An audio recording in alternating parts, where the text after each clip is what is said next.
প্রতিবার মাছ কেটে আনে, কিন্তু এবারে না আর মাছটা কেটে দেয়নি। আর এখন না বেশ মাছটা কেটে আনে, তো তাই না কাটতে কাটতে না এখন আর ইচ্ছাও করে না। আমার ননদ বললো দাও কেটে দিই। আর এদিকে আমার ননদ মাছ কাটছিল, ওদিকে দেখো বিড়াল দুটো বসেছিল, কখন ওদের একটু দেওয়া হবে ও খাবে। ওদের কতটা কষ্ট, তাই না? যাই হোক, এদিকে আমি চাল ধোয়া জল যেটা, সেটাই গাছের গোড়াটায় দিচ্ছি। এই গাছটা না বেশ সুন্দর হয়েছে, কিন্তু পাশের গাছটা অতটা ভালো হয়নি। আজকে ভিডিওটা শুরু করেছি যখন, তখনও কিন্তু আমি জানতাম না যে আজকের দিনটা আমার এতটা ভালো কাটবে।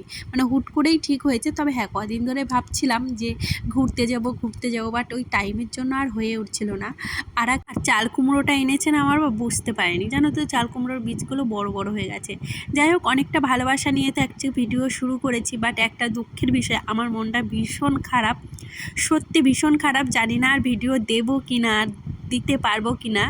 আসলে হচ্ছে আমার মনে হচ্ছে আমি এই কদিনে যে কদিনে ওয়াচ টাইম একটু বাড়িয়েছিলাম, হয়তো 1 বছর পূর্ণ হয়ে গেছে, আমি বুঝতে পারছি না। আমার ওয়াচ টাইম মনে হচ্ছে পিছনের দিক থেকে কাটা শুরু করে দিয়েছে। তো অনেকটা আশা নিয়ে যখন ভিডিও শুরু করেছিলাম, তো সেই মুহূর্তে এইরকম না আমি ঠিক মেনে নিতে পারছি না, ভীষণ কষ্ট হচ্ছে। জানি না আদৌ কী হবে আমার সাথে, ভবিষ্যতে কি আছে।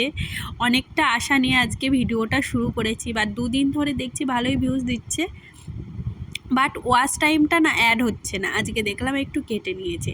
আমি যখন ভিডিওতে ভয়েস দিচ্ছি তখন মোটামুটি ওই 1টা বাজতে গেছে, মানে 1:30টায় ভিডিও ছাড়ি। তো আগের থেকে না ঠিক করা হয়নি, যেহেতু বাড়ির প্রচণ্ড কাজের চাপ, এর মাঝখানে আমার প্রতিদিন ভিডিও এডিটিং করে দিয়ে আমার ভীষণই কষ্টকর ব্যাপার হয়ে যাচ্ছে। তবুও চেষ্টা করছি প্রতিদিন একটা তোমাদের সাথে ভালো ভিডিও শেয়ার করার। জানি না এটা কতদিন টেনে নিয়ে যেতে পারবো। আর ভীষণ আপসেট রয়েছি। কাল পর্যন্ত কিন্তু খুশিই ছিলাম যখন ভিডিও করছিলাম, বাট আজ থেকে আমি ভীষণ আপসেট, মনটা ভীষণ খারাপ। একমাত্র যে ভিডিও করে সেই জানবে যে ভিডিওটার পেছনে কতটা খাটনি, সারাদিনে কতটা টাইম তার পেছনে কেটে যায়। তারপরে আবার যদি কপিরাইট ক্লেম আসে, 2 দিন 3 দিন ধরে আমার ভিডিওতে প্রচণ্ড কপিরাইট দিচ্ছে, কেন জানি না। আমি কিন্তু যে গানগুলো ডাউনলোড করছি কপিরাইট ছাড়াই করছি, কিন্তু বাট কী হয়েছে আমি নিজেও জানি না। যাই হোক, আজকে তো এই যে কালকের এটা যদিও রান্না কমপ্লিট হয়ে গেছে, আজকে সেরকম কিছু তোমাদের সাথে শেয়ার করলাম না, কেননা ঘুরতে যাবো ভাবছি, ওই সবই শেয়ার করবো। আর সকালে আমাদের 2-3 ভাগে না হলে রান্না হয় না। সত্যি বলছি, এতটা মন খারাপ, মনেই হচ্ছে না আজকের ভিডিওর ভয়েসটা দিই আর কোনো ভিডিও পোস্ট করি। আর আমার ভুলেই আজকে এটা হয়েছে, যদি প্রথম থেকে শুরু করতাম। করে এলাম, একটুও ভালো লাগছে না শরীরটা। এখন আমার হাজব্যান্ড নিয়ে যাবে ঘুরতে, তো সমস্ত কাজবাজ সেরেছি, কালকেই ঘুরতে যাব। কদিন ধরে প্ল্যানিং হচ্ছে, বাট যা হচ্ছে না। এটা এখানে একটা কী যেন হয়েছে পুরোনোর মতো, আমি এখনও ঠিক করে দেখারও টাইম পাইনি। যাই হোক, চলো ঝটফট করে রেডি হয়ে যাই। একটু ইচ্ছা করছে না, এখন চুল দেখে যে কী হয়েছে, ভেবেছি এবারে একটু মানে চুল স্মুথিং করবো, জানি না কবে হবে সেটা। জুতোটা পরে নাও আনিশা, ওইভাবে বলতে হয় না, বলো আমরা এখন ঘুরতে যাচ্ছি। কি কি খাবে? কি খাবে? 3টে কিন্ডার যায়। কি বলো তো, দুজনায় এত ব্যস্ত, কেউ একটু না টাইম পাই না ঘোরার। তার জন্য ভাবলাম চলো আজকে অন্তত 1-1.5 ঘন্টা একটু ঘুরে আসি। পিসিকে টাটা করে দাও।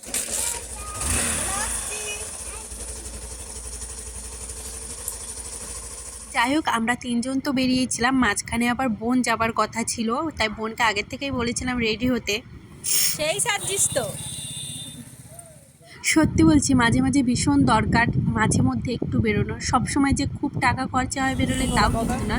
তবে হ্যাঁ, নিজেকে খুব ফ্রেশ লাগে, বাড়িতে ফিরে আবার কাজ করার এনার্জিটা আসে। কারণ আমরা সারাক্ষণ তো 4 দেয়ালের মাঝখানেই থাকি, বিশেষ করে যারা হাউস ওয়াইফ। ওই ছেলে মেয়ের দেখাশোনা, বাড়ির সব কিছু কাজকর্ম, কখন কোনটা করব, এর বাইরে তো আমাদের আর জীবন নেই, তাই না? এর বাইরে আমরা কিছু ভাবতেও পারি না যে সংসার ছেড়ে বাইরে গিয়ে আমরা কিছু করব। আসলে সংসারটা তাহলে যে মানে ঠিক থাকবে না, সেটা ভেবে আর বাইরেও বেরোতে পারি না। যাই হোক, এইখানে এসে এই যে আমরা এখন অর্ডার দিচ্ছিলাম কে কী খাবে। তবে হ্যাঁ, চিকেন রোল কিন্তু আমি আগেই খেয়ে নিয়েছিলাম, সেটা তোমাদের সাথে আর দেখাইনি।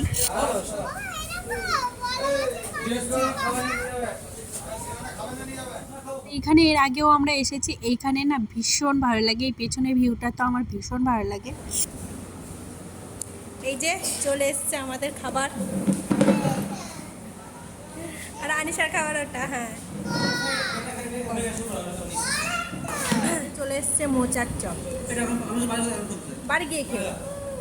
তবে হ্যাঁ, চিকেন রোল আমি খাইনি, আমার হাজব্যান্ড খেয়েছে। আর এইদিকে দেখো সিঙ্গারা এনেছিল আর মোচার চপ এনেছিলাম, তো দুটোই ভালোই খেতে হয়েছিল। তবে আমার সিঙ্গারাটাই বেশি ভালো লেগেছিল, কেন জানি না।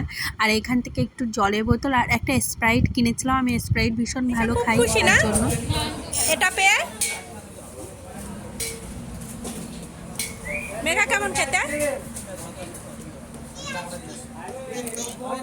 আর এইদিকে তো আমার জন্য এই যে চকোবারের মতো একটা আইসক্রিম দিয়েছিল, আর ওদের ওই আইসক্রিম বোনকে বললাম দে। তো লাগছে না, যেতে ইচ্ছা করছে না। খাওয়া দাওয়া কমপ্লিট, বেশি কিছু খেলাম না। আর তোমরা যদি কেউ আসো, এই দোকানটায় আসো। চলো এখন বাড়ি যাবো, সন্ধ্যা সন্ধ্যা হয়ে গেছে। আর আমাকে একটা চুড়িদার দিয়েছে, মানে 3 পিস দিয়েছে, সেটা এখন ঠিক করতে যাব। তারাও দেখাচ্ছে 3 পিসটা, বলবে কেমন লাগে। সেটা দিয়েছে, এই কালারে আমার একটা আছে, আবার নিতে হচ্ছে কেন বলো তো। আর এই যে হলো ওড়নাটা, পুরোটা খুলবো না আমি এখন।